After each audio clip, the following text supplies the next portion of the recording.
Hey guys. Okay, so this is a brief look at chapters 5, 6, and 7. That's what the exam is on Tuesday. I'm doing this because I was out sick yesterday and I wasn't able to help you guys out. So we got chapter 5. Excuse me. Chapter 5 was about cost volume profit analysis, right? CVP.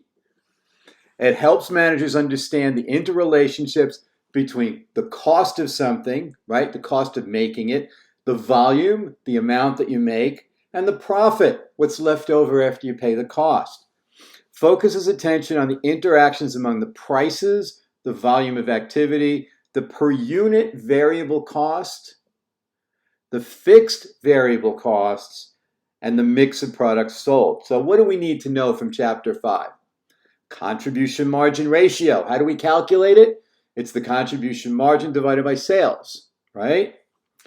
The contribution margin statement, right? We did a contribution margin statement. We've done a couple of them in the last couple of chapters.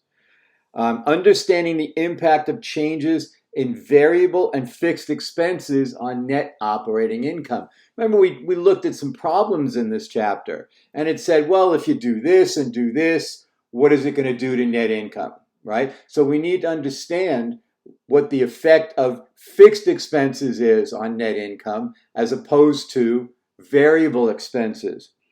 And finally, break-even analysis. Now, I did give you for chapter 5, there's a document in Canvas with some formulas that you're going to need to do some of the calculations on the exam. I'm giving you those formulas. You don't have to memorize them.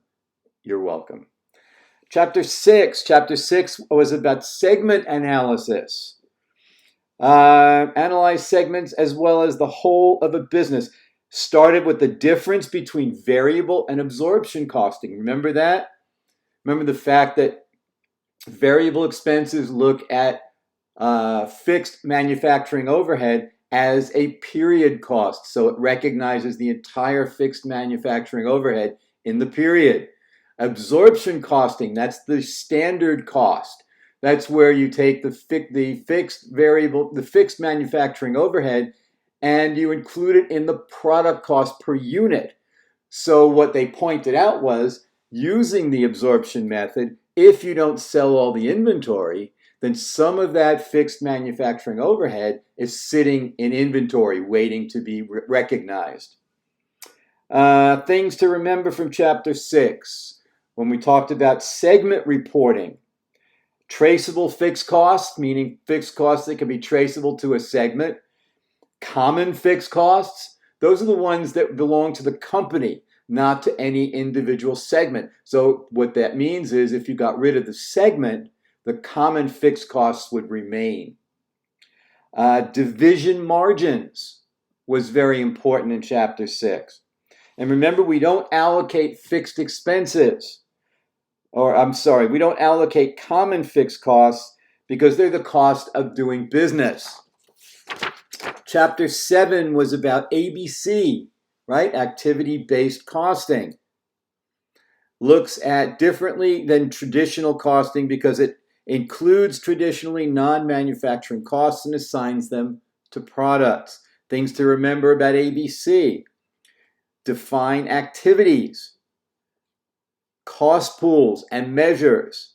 Assign costs to activity cost pools, calculate activity rates, and then assign overhead costs to products based on the rates.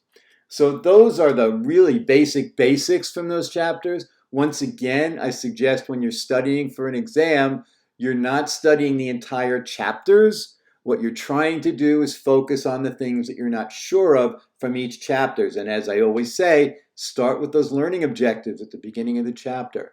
If you can explain them out loud, then you understand them. If not, those are the ones you need to go back into the chapter and study again.